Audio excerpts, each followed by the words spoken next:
حضرت جنید بغدادی رحمۃ اللہ تعالیٰ علیہ اللہ تبارک و تعالیٰ کے بڑے نیک اور بزرگ ولی کامل گزرے ہیں، اور یقیناً آج ہم تک جو دین اسلام کے ثمرات اب تک مل رہے ہیں یا پہنچے ہیں، یہ انہیں بزرگان دین کی ان قربانیوں کا صدقہ ہے۔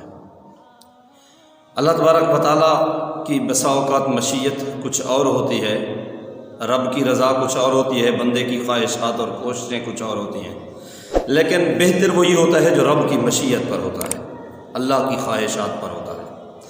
ہمیشہ بندہ اپنی رضا پر رب کی رضا کو ترجیح دے، اور جب اس رضا کے ساتھ چلتا ہے تو پھر بندہ دنیا اور آخرت میں کامیاب ہو جاتا ہے۔ حضرت جنید بغدادی رحمۃ اللہ تعالیٰ علیہ فرماتے ہیں کہ ایک مرتبہ میں نے حج کے ارادے سے اونٹنی پر سوار ہوا، اور جب میں اونٹنی پر سوار ہوا تو سوار ہونے کے بعد میں نے اونٹنی کے جب گردن پر ہاتھ مارا تو اونٹنی اٹھی اور چلنے لگی تیز قدموں کے ساتھ۔ میں نے ارادہ حج کا کیا تھا، عزم حج کا تھا، نیت حج کی تھی، لیکن جیسے ہی میری اونٹنی نے چلنا شروع کیا تو وہ قسطنطنیہ کی طرف دوڑ پڑی، تیز قدموں کی طرف چلنے لگی۔ میں نے اس کو بڑی موڑنے کی، پھیرنے کی کوشش کی کہ خانہ کعبہ کی سمت پر، خانہ کعبہ کے راستے پر چلے، لیکن بجائے خانہ کعبہ کے راستے پر چلنے کے وہ قسطنطنیہ کے راستے سے نہ ہٹی، اور تسلسل کے ساتھ قسطنطنیہ کے راستے پر وہ چلتی رہی۔ موجودہ جسے ہم ترکی کے دارالحکومت استنبول کے نام سے جانتے ہیں، اس کا اصل نام، پرانا نام قسطنطنیہ ہے۔ تو آپ رحمۃ اللہ تعالیٰ علیہ فرماتے ہیں کہ میں نے یہ سوچ کر کے الہ العالمین میں نے بڑی کوشش کی ہے، اگر میری اونٹنی خانہ کعبہ کے سفر پر نہیں جا رہی تو اس میں میرا کوئی قصور نہیں ہے، اور اگر تو مجھے اپنے دربار کا حج، اپنے دربار، اپنے گھر کی، خانہ کعبہ کی اگر زیارت سے نہ نوازے تو پھر اس میں میرا کیا قصور ہے یا میرا کیا زور ہے اس پر؟ تو آپ نے سوچا کہ یقیناً اس میں کوئی بھلائی ہوگی، کوئی راز پوشیدہ ہوگا جو میری اونٹنی خانہ کعبہ کی بجائے وہ مسلسل تیزی کے ساتھ قسطنطنیہ کی طرف جا رہی ہے۔ تو آپ رب کے راز کو جاننے کے لیے چھوڑ دیا انہوں نے اونٹنی کو، اور اونٹنی مسلسل چلتی رہی، اور بالآخر چلتے چلتے قسطنطنیہ میں داخل ہو گئی۔ اونٹنی جیسے ہی قسطنطنیہ میں داخل ہوئی، حضرت جنید بغدادی رحمۃ اللہ تعالیٰ علیہ فرماتے ہیں کہ میں نے دیکھا وہاں پر لوگ فتنہ و فساد میں مبتلا ہیں۔ میں نے لوگوں سے پوچھا اس کی وجہ کیا ہے، اس کا سبب کیا ہے؟ لوگوں نے بتلایا کہ ہمارے بادشاہ وقت کی بیٹی کی عقل زائل ہو چکی ہے، اس کی عقل کھو گئی ہے، اور ہم سارے لوگ اس کے طبیب کی تلاش میں ہیں، کوئی اچھا طبیب ملے جو اس کا علاج کرے اور اس کی عقل بحال ہو جائے۔ آپ رحمۃ اللہ تعالیٰ علیہ سمجھ گئے کہ یقیناً مجھے اللہ کریم نے اسی کام کے لیے یہاں بھیجا ہے، اور اسی لیے بار بار میرے اصرار کے باوجود اونٹنی اسی راستے پر چلتی رہی ہے۔ تو آپ نے فرمایا کہ کہاں ہے بادشاہ کا مال، مجھے لے چلو، میں اس کا علاج کروں گا۔ لوگوں نے کہا کہ آپ طبیب بھی ہیں؟ آپ نے فرمایا ہاں میں طبیب ہوں، میں اس کا علاج کروں گا۔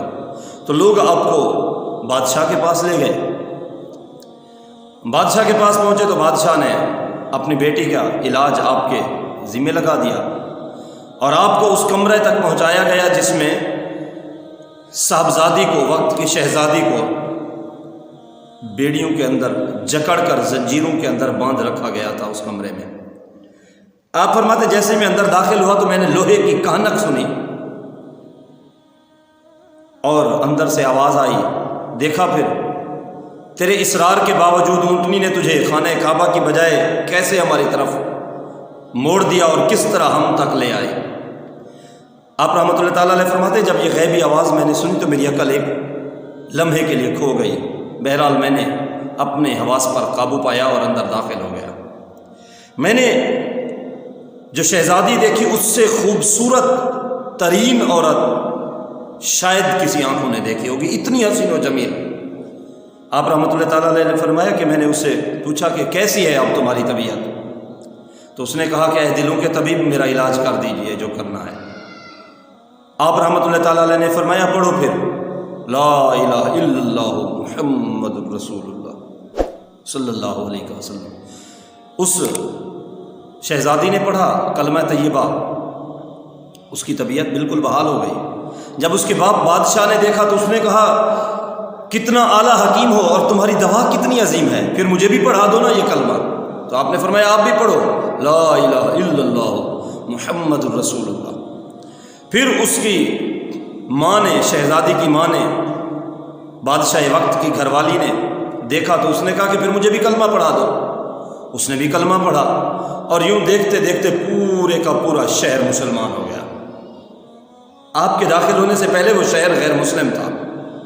آپ نے علاج کیا کیا، اللہ تبارک و تعالیٰ نے کیسے آپ کو موڑا، آپ کی اونٹنی کو کس طرح موڑا، اور ایک اونٹنی کس طرح پھر آپ کو لے کر گئی، اور ایک شہزادی کو کس طرح کلمہ پڑھایا، اس کی عقل کا واپس آنا، یہ دلوں کے طبیبوں کا کام ہے۔ جیسے حضرت جنید بغدادی نے کیا، پھر دیکھتے ہی دیکھتے وہ شہزادی نہیں، بادشاہ کی اہلیہ ملکہ، پھر پورا شہر کلمہ پڑھ کر مسلمان ہو گیا۔ حضرت جنید بغدادی رحمۃ اللہ تعالیٰ علیہ جب اس شہر سے جانے لگے تو اس شہزادی نے روک لیا اور عرض کرنے لگی حضور ذرا جلدی بھی کیا ہے اتنی، میں نے رب کی بارگاہ میں عرض کی ہے الہ العالمین مجھے جنید بغدادی کے ہوتے ہوئے موت دینا، اور میری خواہش ہے کہ میرا جنازہ پڑھا کر جا۔ حضرت جنید بغدادی رحمۃ اللہ تعالیٰ علیہ فرماتے ہیں میں رکا، کچھ ہی لمحوں کے بعد اس نے موت کا جام نوش کیا، یوں اس کی روح کفس عنصری سے پرواز کر گئی۔